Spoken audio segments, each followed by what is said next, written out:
nasa 11.5. Inulit ko, hindi po siya budget meal. Alam muna yan bago po pinturahan niya.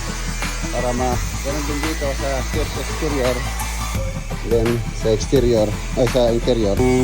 Previous project namin, bahay niya ulit.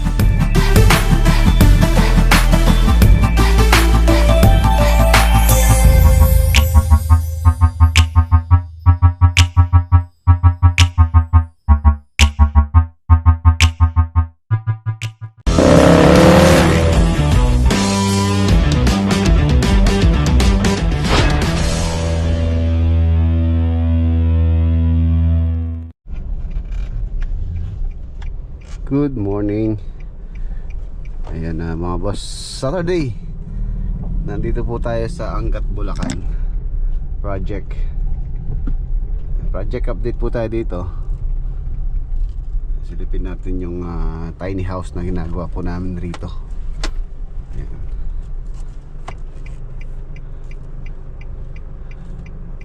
Okay. Ayan na mga boss, nandito na po tayo dito sa Angat. Ayun na po yung project. Wow, ganda na. Ang ganda na. Parang tawag dito, kulang na lang swimming pool. Tapos mayroong room. Pero yung family area sa baba, para siyang villa. Ayun na siya, ang ganda. Meron na rin siyang railing sa kanyang balcony. Halos kompleto na rin itong cladding. Kulang pa po ito.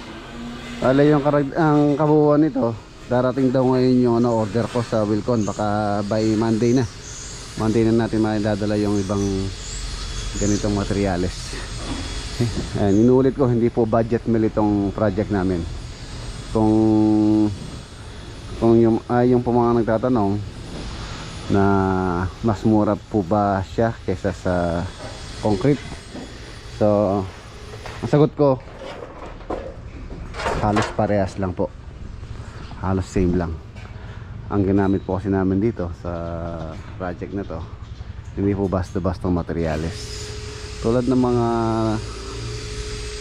yung drywall, yung ginamit namin 2x3, hindi po yung metal stud na ginagamit talaga pang partition, pang drywall.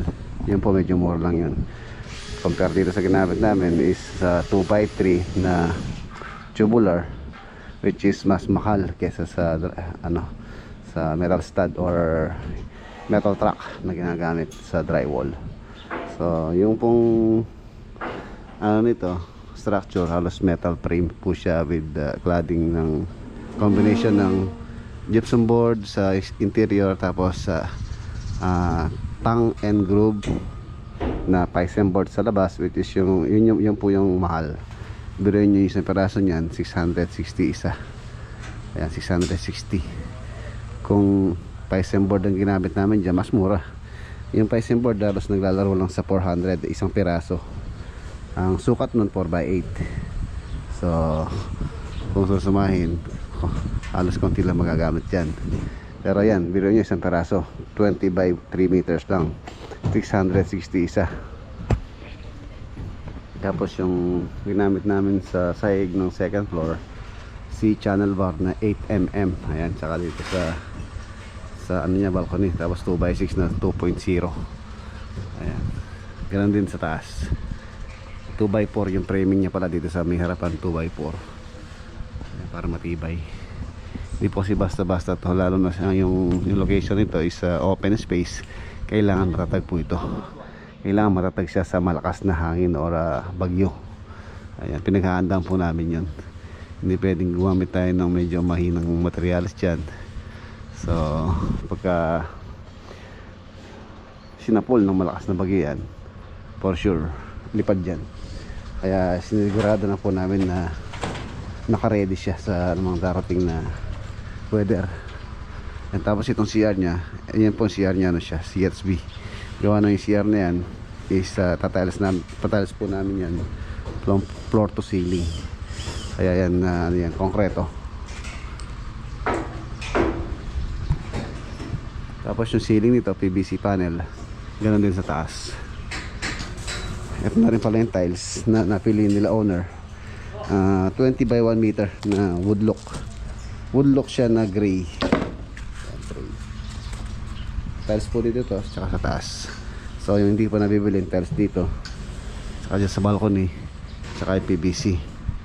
So ready ko na rin yung para next week. Dadagdag tayo ng tao dito para mabilis yung paggawa dahil namadali po ito. Ganyan na yung hagdanan. Ayan, hagdanan po yan. Si channel bar din na 2x6 yung pinaka ano niya, patungan ng mga step. Ayan, halos hanggang dito po siya yung kanyang access papanik.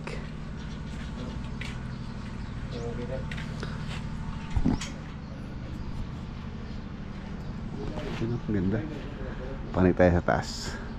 Kulang pa po ako ng ano, sa estimate ko na mga 90 pieces. Pero kulang pa daw ng 24 pieces. So halos nasa 94 pieces din yung nagamit. Kuntayin natin para may idea kayo kung yung sa labas lang po yun.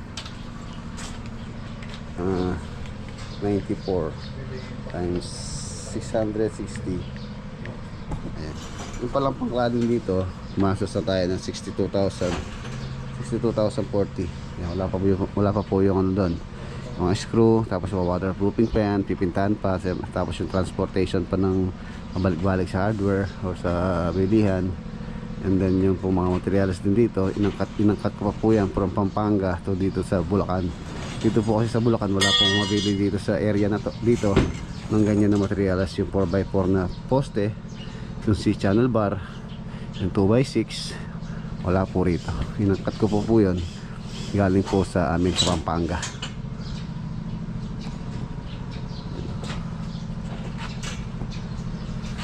Susukat ako ngayon para ma-estimate ko na itong tiles dito. Kaya yung tiles dyan, kaya yung tiles na gagamitin sa CR. So para next week ay ready na rin.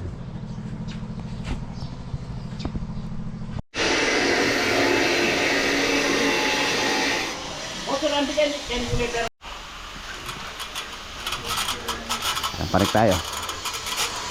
Tapos ito, piniturahan pa po yan. May kalawak na yan. May railing niya.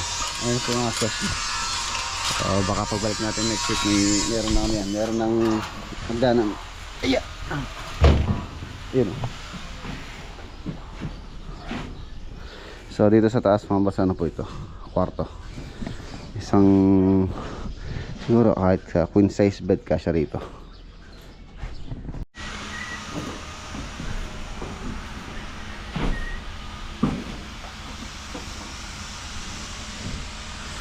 Salamin, sliding, 4 meters ang opening po nito,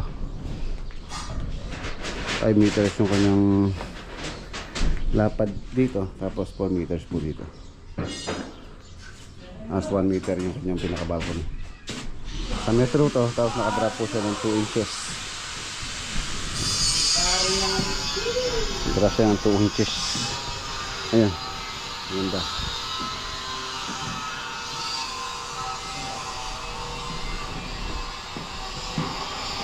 Dito mga boss, ano po ito, 1.3 meters ito, mas maluwang po rito dahil ilalim nito CR. Ayan, dito yung CR sa ilalim, kaya mapapansin nyo malapad po yun dito compare dito. So magsusukat muna ako para ma-estimate natin yung tiles.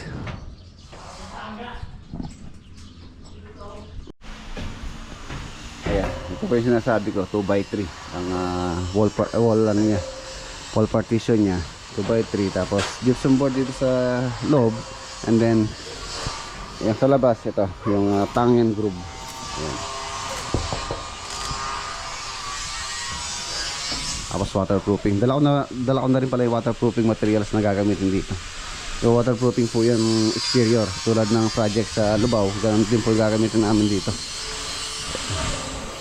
Waterproofing muna, then bago yung kanyang final color.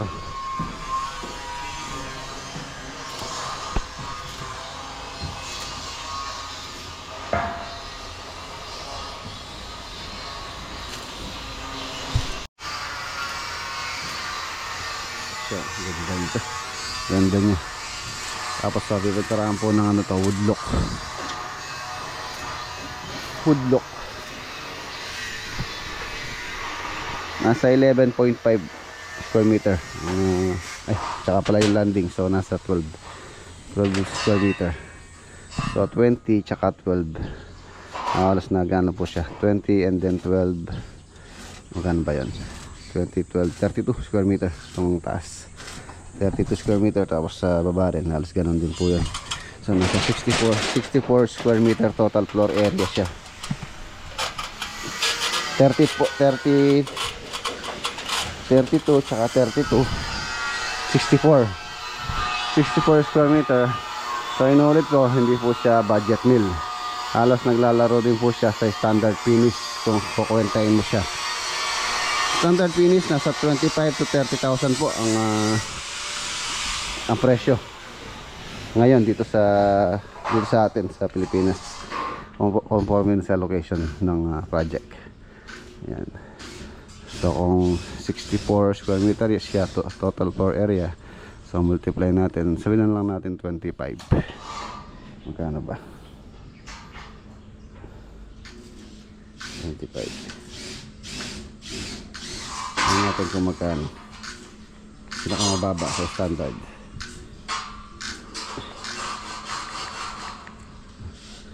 Nangyari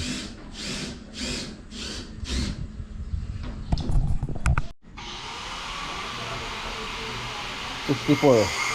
Multiply natin sa, sabihin naman natin nasa 25k yung pinakamababa. Yung gaging total nito, ayun, nasa 1.6. Mga boss, if ever na ganun po yung presyo nya, pero hindi po ganun yung presyo nito. Conforme na lang kung ano pa yung gustong i-add ni owner. For example, sa loob pwede pa siya magpalagay ng TV console dito. Tapos kung magpapalagay pa sila ng cladding or accent wall sa kwarto, lalagay sila ng accent wall. So conforme din sa ano po, sa finish niya. So bigyan ko lang po kayo ng idea. Hindi po siya budget meal.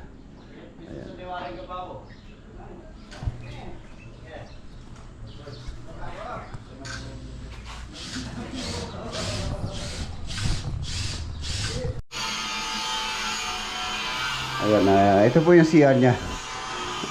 Mano po yung CR niya, maluwang din. Ang sukat nito 120 or 4 feet by 280 or kung sa loob natin susukatin, kung sa dito sa loob ng CR, ano siya, 280.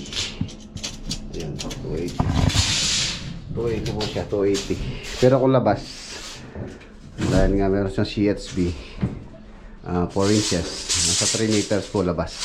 Kung sa labas 120 by 280 loob. Ayan, dito yung lavatory, and then water closet, and then dito yung shower. Ayan siya. So plastering muna to, tapos tiles. So sinukatan ko na rin siya para ma-prepare ko na rin yung tiles po rito. Ayan yung pintuan niya.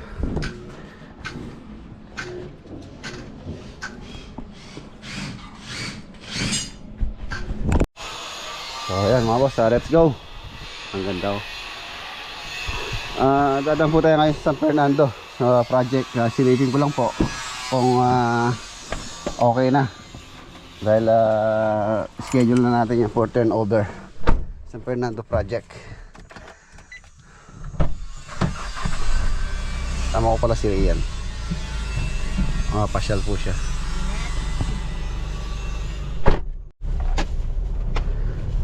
Ayan, nandito na po tayo sa San Fernando. Para tapos na po itong project dito. Nagpunta po ako dito para double check lang yung yung bahay. Yung pong turnover nito, schedule na po this June. You know.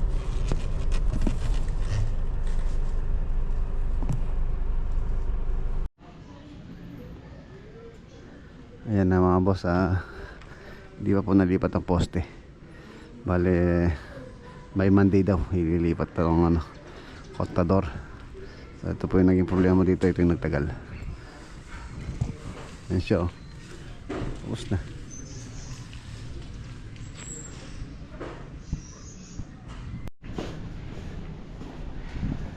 Ayan, hindi na po tayo papasok. So yung next video natin dito, ang before and after.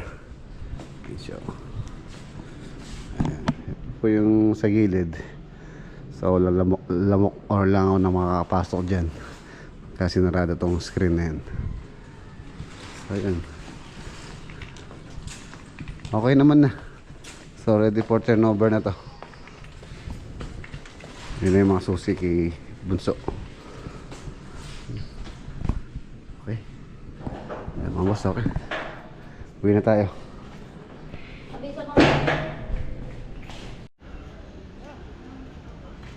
Okay, abangan nyo po ang ano nito, turnover before and after.